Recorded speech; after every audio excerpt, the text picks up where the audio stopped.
Good afternoon. It's Monday, February 6th. I'm Ariel Sullivan, and this is IBA News broadcasting from Jerusalem.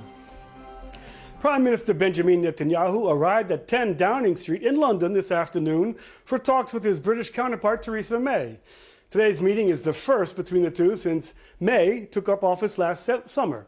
Prior to entering the meeting, Netanyahu said that Israel did not give up on its hope for peace, while May said Britain remains committed to the two-state solution. Iranian defiance and the peace process were on the agenda. A spokesperson for the British Prime Minister said May will express her country's concern over Israel's recent announcement approving the construction of some 5,500 housing units in settlements in Judea and Samaria, a move Britain sees as undermining trust and distancing the chances of making peace with the Palestinians. Iran seeks to annihilate Israel, it says so openly. It seeks to conquer the Middle East. It threatens Europe, it threatens the West, it threatens the world. And it offers provocation after provocation. That's why I welcome President Trump's insistence on new sanctions against Iran. I think other nations should follow suit, certainly responsible nations. And I'd like to talk to you how we can ensure that Iran's aggression does not go unanswered. Netanyahu is scheduled to return to Jerusalem this evening. Israeli aircraft and IDF tanks opened fire at 3 Hamas positions inside the northern Gaza Strip today in retaliation to an earlier Palestinian firing of a rocket from the coastal strip into Israeli territory. The rocket landed in an open field inside the Ashkelon Coast Regional Council, causing no injuries or damage. An IDF spokesperson said that retaliatory fire was successfully destroyed an observation tower in Beit Lahia.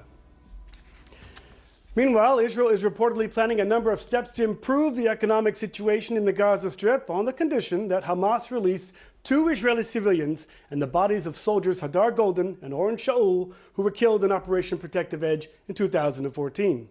The steps include the establishment of an industrial zone, allowing Gazans to enter Israel to work via the Erez border crossing, and assisting in the setting up of free commercial zones on the northern side of the Gaza Strip. The Walla News site reported today that government officials recently informed foreign officials of the plans, and the Hamas leadership was reportedly receptive of the idea.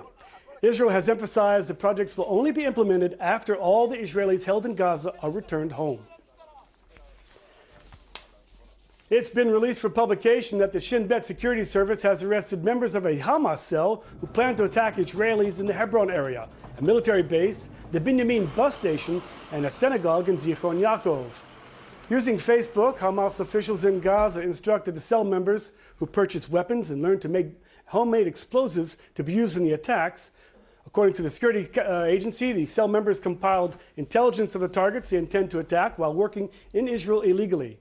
Several of the cell members were due to appear before the Haifa District Court today. Visiting Belgian Prime Minister Charles Michel met this morning with President Reuven Rivlin at his residence in Jerusalem. The two discussed ways to strengthen cooperation in the face of global terrorism. In his opening remarks, Rivlin stressed that Israel is making efforts together with European forces to track down potential terrorists in Europe. Michel, who is on a 3-day visit to the region, is scheduled to visit the Yad Vashem Holocaust Museum tomorrow, after which he will meet with Prime Minister Netanyahu. The Belgian Prime Minister will also travel to the West Bank city of Ramallah, where he is set to meet with Palestinian officials. In other developments, just days after the court ordered the eviction of 42 families from the Amona outpost, heavy machinery, trucks, and bulldozers began demolishing homes and structures on the hilltop community today. The work is expected to be concluded by the end of the week. Water pipes and other electric infrastructure were dismantled and equipment stored on trucks, as well as some of the mobile homes.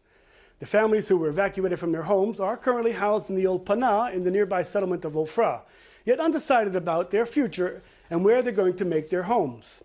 On Friday, the families were permitted to return to Amona and pack up their belongings and possessions that they are currently being stored in containers. Barring any last-minute changes, the controversial regulation bill to legalize the status of settlements in Judea and Samaria is set to come up for its second and third readings in the Knesset plenum later tonight. This despite a request by Prime Minister Netanyahu to delay the vote until he coordinates the process with the U.S. administration. Netanyahu's request was rejected by the Jewish Home Party, which threatened to topple the government if the bill does not go ahead. Coalition head MK David Bitan said he had not received any instructions from the Prime Minister to delay the vote. Netanyahu is expected to return from his trip to London in time for the vote. Supporters of the legislation are concerned that Netanyahu's desire to coordinate with the U.S. could lead to a delay in the vote or the dropping of the legislation altogether. Attorney General Avichai Mandelblit called the bill, which would see the legalization of thousands of homes in settlements built on Palestinian land, unconstitutional, saying it would not withstand petitions filed against it in the High Court of Justice. The proposed reform of the legislation, which seeks to increase Knesset supervision of the government, is encountering much opposition from both the left and the right. According to the suggested reform, spearheaded by Justice Minister Ayelet Shaked, Tourism Minister Yaron Levin, and Knesset Speaker Yuli Edelstein, the number of law proposals that an MK would be able to submit each year would be limited, as well as the number of proposals that come up for debate at the Knesset's ministerial committees. The initiative will also grant the Knesset expanded supervision of the government. MKs from both the coalition and opposition say the reform is not proportional and infringes on the rights of Knesset members. Zionist Union MK Shelley Yachimovich is planning to compete against current Histadrut Chairman Avi Nissenkorn in the race for leadership of the country's largest labor union. The Histadrut elections are scheduled to take place in just over 3 months on the 23rd of May. Yachimovich, the former leader of the Labour Party, will compete as a representative of the new Social Home faction, which was founded by her fellow MK Eitan Kabel. In announcing her decision during a heated debate yesterday, Yachimovich urged people from all parts of the political spectrum to give her the opportunity to lead the organization and usher in a new era of change. However, it remains unclear if Yachimovich will actually be able to run, since several members of Kabel's faction said they are committed to the deal signed with current Histadrut chief Nissenkorn, which obligates them to support his candidacy by so blocking Yachimovich from competing. In overnight raids in East Jerusalem, police and border police arrested 14 suspects who were detained for questioning. The forces also confiscated hundreds of thousands of shekels in cash, bank checks, and vehicles sent by Hamas to the families of terrorists living in Jabal Mukaber, Ras Al Amud, and the Shuafat refugee camp. The terrorists include the families of Hassan Abu Jamil, who perpetrated the synagogue attack in Jerusalem's Har Nof neighborhood in 2014, and the family of terrorist Hassan Nabi, who abducted and murdered Israeli soldier Nachshon Wachsman in 1994. A statement released by police said operations will continue against those who support terrorism or directly support those who perpetrate attacks.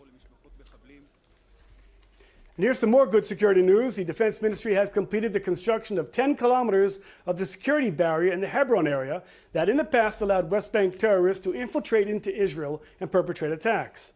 Already last August, Chief of Staff Lieutenant General Gadi Eisenkot urged lawmakers to finish the barrier in order to reduce attacks in Israel. At the time, Eisenkot estimated up to 60,000 Palestinians enter Israel illegally each day. The entire section of the 42-kilometer-long security wall in the southern Hebron Hills that starts in Tulkamiya checkpoint and extends to Emeitar is expected to be finished in the next 6 months. Turning to the ongoing labor dispute involving Israel's national airline carrier, El Al, the Tel Aviv Labor Court today ordered El Al pilots to immediately halt the cancellation of flights as part of their battle to raise the wages of pilots aged between 65 and 67. Judges reprimanded pilots for constantly calling in sick at the last minute in order to bully the public and achieve their goals. The court said both the pilots and management have been behaving aggressively without concern to its passengers. El Al's management took the case to the labor court, demanding that judges order the pilots to return to normal work schedules. Due to the ongoing labor dispute, hundreds of passengers have been left stranded in numerous locations around the world. Over the past 24 hours, some 10 separate flights have been canceled. And especially for our British viewers, a 41-gun royal salute in central London today marked the Sapphire Jubilee, commemorating 65 years since Queen Elizabeth II, the world's longest reigning monarch, took the British throne. To mark the occasion, the Royal Mail issued a sapphire blue 5-pound postage stamp. A David Bailey portrait of the Queen wearing sapphire jewelry given to her by King George VI as a wedding gift in 1947 was also released. The 90-year-old Queen spent the day quietly at her residence in Sandringham, Eastern England.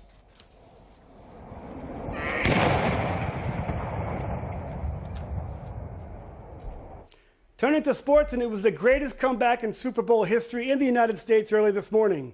The New England Patriots stormed back from a 25-point deficit to defeat the Atlanta Falcons, winning their fifth Super Bowl 43-28 in overtime. The Falcons dominated the game for the first three quarters, leading at one point 28-3, and the fans were beginning to party, but not so fast. Patriot quarterback Tom Brady led his team on a legendary run to tie it 28-28 with seconds to go in the game, forcing the Super Bowl into overtime for its first time in its 51-year history.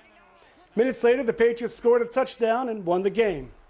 There were an estimated 110 million viewers in the States and 160 million viewers worldwide, making the Super Bowl one of the most viewed sporting events ever. That massive audience saw advertisers paying as much as $5 million for 30-second commercials. One included Israeli actress Wonder Woman Gal Gadot for the Israeli website company Wix. The ad snagged over 22 million views before the game began, featuring Gadot beating up the bad guys while maintaining her elegant chic.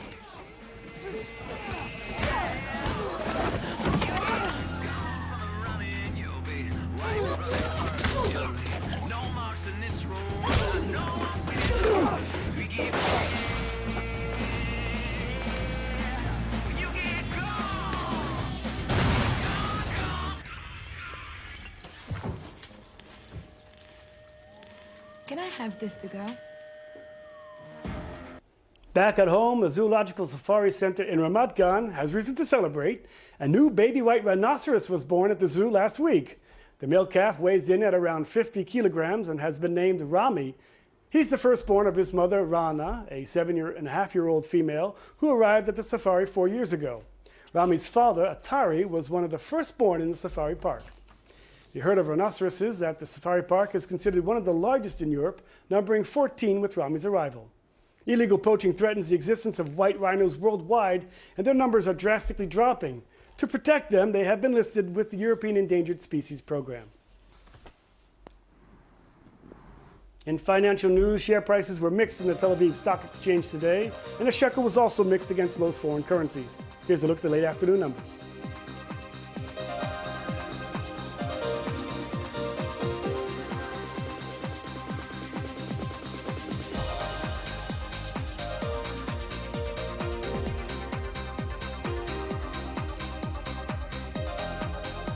The weather. The IBA weather team says tomorrow is going to be very nice and even a little bit warmer, especially along the coast and the lowlands, and windy in the mountains.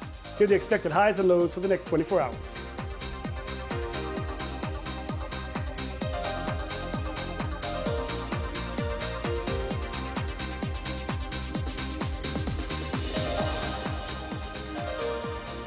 That's our broadcast for today. Please join us again tomorrow when Laura Cornfield will be at this desk to bring you the latest news from Israel.